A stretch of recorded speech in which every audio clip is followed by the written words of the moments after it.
disiarkan langsung dari gedung DPD Sulu. Spesial Talkshow, Pak Rute Menyapa. Langsung dari gedung DPD Provinsi Sumatera Utara, 95.1 FM MNC Radio News and Information. Halo pendengar Trijaya, selamat pagi dan selamat berjumpa dalam program Talkshow Parlemen Menyapa edisi hari ini, Rabu 18 Agustus 2021, hasil kerjasama Radio MNC Trijaya, MNC Trijaya, dan iNews TV. Pendengar Trijaya dengan jumlah penduduk 14 juta jiwa mengantarkan Sumatera Utara menjadi salah satu provinsi dengan target penyalahgunaan narkoba. Meski pahit, hal ini terbukti adanya karena kini Sumatera Utara menjadi provinsi juara pertama dalam tingkat penyalahgunaan narkoba dengan jumlah pecandu kurang lebih 1,7 juta orang, dan ini merupakan situasi darurat yang perlu diperhatikan oleh semua pihak. Dan kelompok yang paling rentan terpapar adalah generasi muda. Untuk itu perlu adanya wadah yang baik sebagai penyaluran energi dan juga aspirasi kaum muda agar terhindar dari paparan narkoba. Nah, pendengar Trijaya, ikuti terus ya perbincangan kami selama 1 jam ke depan bersama saya Ami Maulidia, dan juga sudah di sebelah saya saat ini narasumber saya hari ini ada Bapak Haji Muhammad Subandi ST selaku anggota Komisi A DPRD Provinsi Sumatera Utara. Assalamualaikum Bapak, apa kabar? Waalaikumsalam warahmatullahi wabarakatuh. Selamat pagi Ami, salam merdeka. Seluruh pemirsa pendengar Trijaya FM di rumah dimanapun berada, kami ucapkan selamat pagi, selamat Hari Kemerdekaan Republik Indonesia. Assalamualaikum warahmatullahi wabarakatuh. Waalaikumsalam warahmatullahi wabarakatuh. Ya, salam merdeka ya, karena masih momen Hari Kemerdekaan kita nih, 18 Agustus. Nah, pendengar Trijaya, Anda bisa berinteraktif ya bersama kami di sini bersama Pak Subandi di 4567266 atau SMS dan WhatsApp di 081361093928 atau bisa meninggalkan tanggapan, komentar ataupun pertanyaan Anda di media sosial kami ya, karena saat ini kami sedang live di Facebook dan juga di Instagram. Nah, Pak Subandi, ini masih dalam suasana kemerdekaan. Seperti apa sih Pak kita memaknai Dirgahayu Republik Indonesia ke-76 tahun ini dengan semangat bebas narkoba, Pak? Ya, di Hari Kemerdekaan Republik Indonesia kita yang ke-76 ini memang memprihatinkan karena dalam situasi COVID, begitu juga kondisi kita hari ini pada ranking 1 pengguna narkoba di Republik Indonesia. Jadi sebenarnya kita dua hal yang memprihatinkan kita di Sumatera Utara. Pertama karena situasi COVID, yang kedua karena kita pemakai dan pengedar narkoba tertinggi di Republik Indonesia. Sebenarnya ini merupakan tamparan bagi pemerintah dan aparat di Sumatera Utara. Saya kira demikian. Baik, nah Pak, seperti apa nih Bapak melihat keseriusan dari semua stakeholder ya, terutama dari pemerintah sendiri dalam pemberantasan dan penyalahgunaan narkoba di Sumatera Utara sampai bisa jadi ranking 1 nih Pak?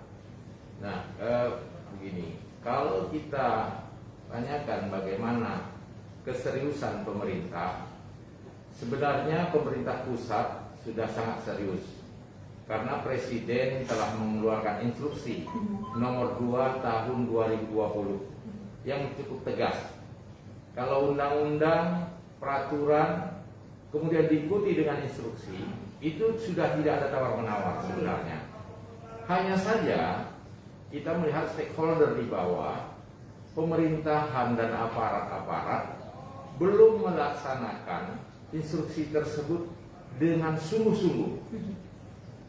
Walaupun sebenarnya di dalam dukungan dana sudah mulai diterapkan, misalnya di setiap anggaran-anggaran dana desa itu sudah ada programnya untuk bagaimana pencegahan tentang narkoba ini.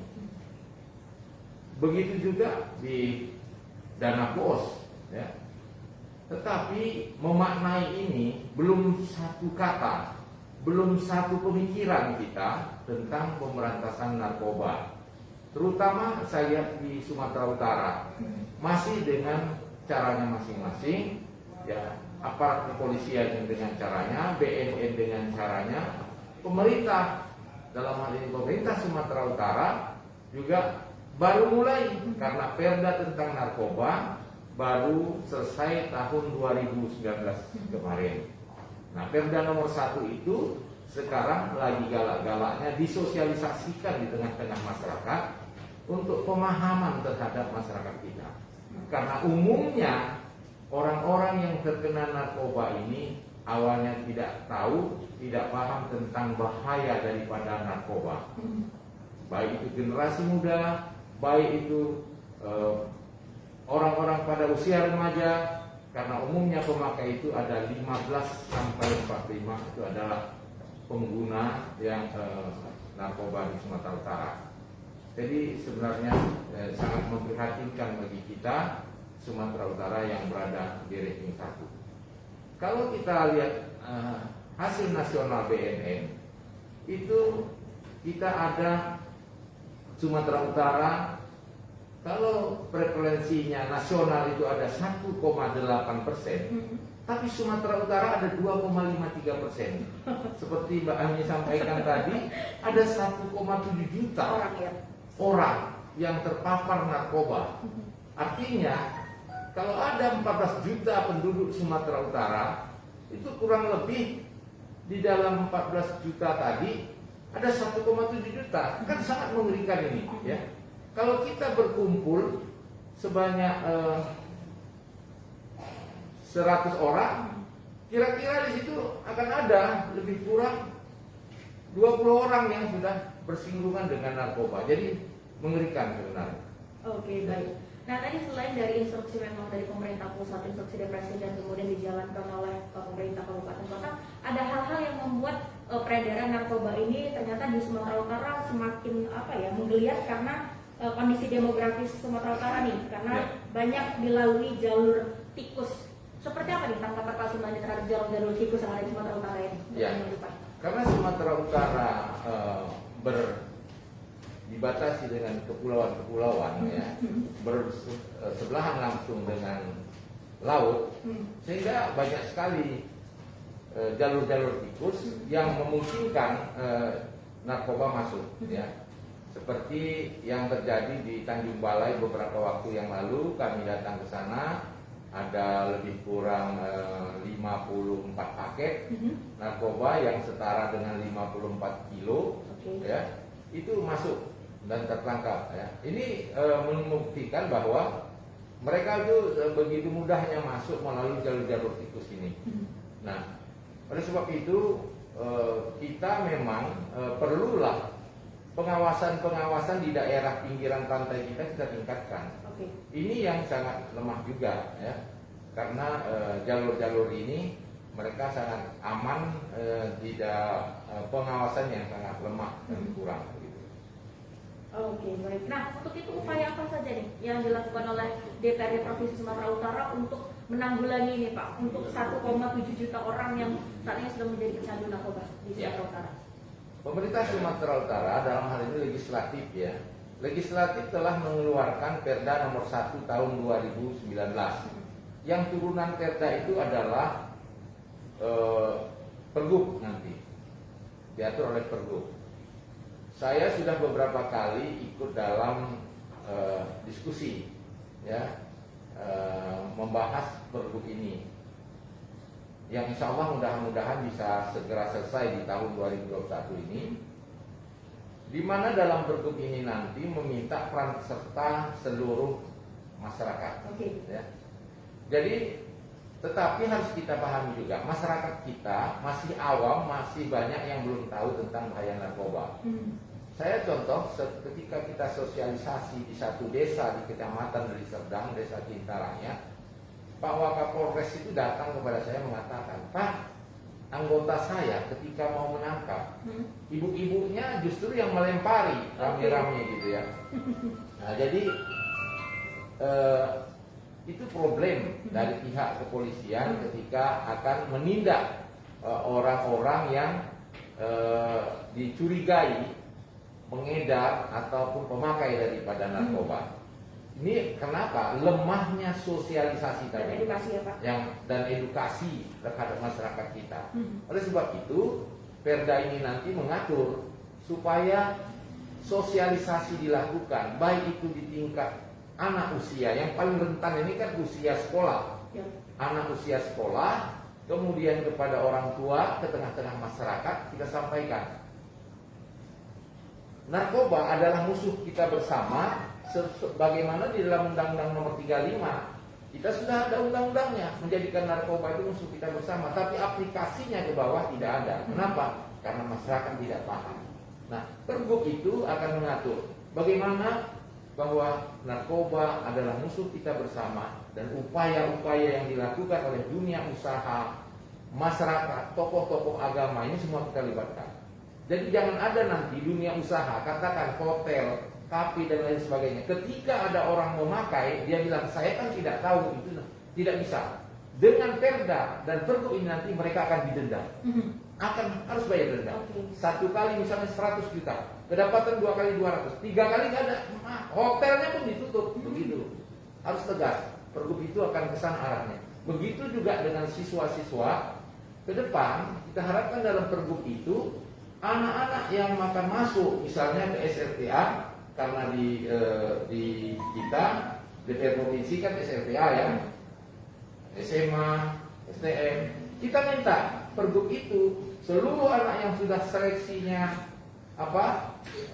ujian administrasi masuk, dia harus tes urin 100%. Kalau dia tidak lulus tes urin, maka dia mungkin akan ditempatkan di sekolah lain, dicari sekolah yang bisa dulu dalam pengawasan dia, sehingga bisa masuk ke sekolah negeri. Nah, sampai segitunya kita akan buat dalam masukan dalam Pergub itu, sehingga betul-betul keseriusan kita menghadapi permasalahan yang sudah luar biasa, sangat memalukan. Karena ini kalau saya katakan ini paradok ya, dengan niat pemerintah Sumatera Utara menjadikan Sumut bermartabat, tapi satu sisi kita habis narkoba kita ranking 1. Ini kan paradok. Ya. Jadi harus ini di bagaimana supaya sejalan. Oke, baik. Nah, untuk Perda Nomor 1 2019 ini dan juga dengan jadi Pergub, Pak, kapan kira-kira bisa rampung dan bisa memang diterapkan di masyarakat? Nah, Perdanya sudah selesai. Pergubnya beberapa kali kita diskusi, memang masih ada yang tarik menarik ya, misalnya terhadap aturan-aturan tentang misalnya pendidikan. Kita mendorong supaya 100% tes urin, tapi ada kalangan-kalangan janganlah 100%, 20 lah, kalau bisa pun 10. Saya mengatakan begini, kalau 10%, anak siapa yang dites urin? Ini nanti akan jadi masalah lagi. Ya, jadi tidak seluruhnya jadi harus seluruhnya. Ya, benar. Jadi peraturan itu kan begitu. Jangan nanti loh, kok anak aku yang dites urin? Atau ada yang mengatakan, kenapa yang dites urin itu hanya 10%? Ya, ini ada apa? Nah, nanti rata-rata minta pertolongan kepala sekolah, ya Pak, kepala sekolah, anakku janganlah. Nah, kan begitu. Jadi harus menyuruh. Jadi itu maka Pergub ini mungkin ya, tapi kita yakin insya Allah di 2021 ini Pergub akan selesai. Oke, insya Allah ya di 2021 Pergub akan selesai. Nah, kalau upaya dengan sinergitas dengan BNN Provinsi Sumatera Utara seperti apa nih yang sudah dilakukan DPRD Sumut, Pak? Ya, kerjasama antara Komisi A ya, DPRD Sumatera Utara dengan BNN, baik BNN Provinsi dan BNN Kabupaten Kota, kita selalu menjalin komunikasi, melakukan kunjungan-kunjungan sehingga kita mendapatkan informasi-informasi yang benar. Dari informasi BNN yang ada di Kabupaten Kota di Sumatera Utara, karena pertama perlu saya sampaikan, belum seluruhnya BNN ada di Kabupaten Kota. Ini harus menjadi dorongan oleh pemerintah Kabupaten Kota, bupati maupun wali kota, karena ini permasalahan sudah serius, ya, sudah serius, jangan main-main lagi, ya. Nah, coba saja siapa wali kota atau bupati yang berani mengatakan daerahnya 10% desanya atau kelurahannya itu bebas narkoba. Program nasional loh, desa bersinar, mana 10% saja mereka tidak berani. Hasil survei kami ke BNN itu masih ya Pak, desa kami di kabupaten ini sudah ada 4 desa yang kita upayakan bersinar. Artinya narkoba sudah masuk seluruh desa dan kelurahan di Sumatera Utara. Mana? Saya tanya bupati atau wali kota yang 10% saja kelurahannya, desanya berani menyatakan desa bersinar. Desa atau kelurahan yang bersih narkoba tidak ada. Hanya baru persiapan, hanya baru upaya-upaya. Harusnya sudah berani kita bilang di sini daerah yang bebas narkoba. Tidak ada. Nah, kalau ada kami tindak atau kami berikan sanksi. Tapi baru ada beberapa desa yang sudah mencoba mempersiapkan perdes juga. Kalau ada pemakai di sini atau pengedar, pertama pengedar sasaran kami akan usir dari desanya, tidak boleh tinggal di sini. Nah, memang sudah ada begitu, tapi masih upaya. Oke, baik, ini sebenarnya memang seperti kata Pak Bani, ini cukup paradoks ya, dan cukup kompleks ini permasalahan ini di Sumatera Utara menjadi ranking 1 ya. Biasanya ranking 1 tuh hal-hal yang diinginkan, tapi malah ini menjadi pil pahit nih. Bagi Sumatera Utara menjadi ranking 1 penyalahgunaan narkoba. Mas Bani, kita harus break sebentar.